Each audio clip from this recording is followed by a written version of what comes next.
You go sometimes, okay? Go into any awesome bar. You obviously need to take a girl. You have to blend in, right? You watch. Any of the staff start staring at a single person long time. You watch. You see, when you are aware their power is gone. I'm telling you, you're a normal guy, suddenly you become gay? What do you think? What do you think?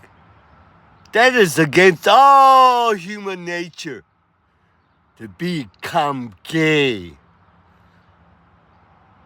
You are trained fucking loser. You are not a man. You are easily succumb to influence. You have to understand that about yourself.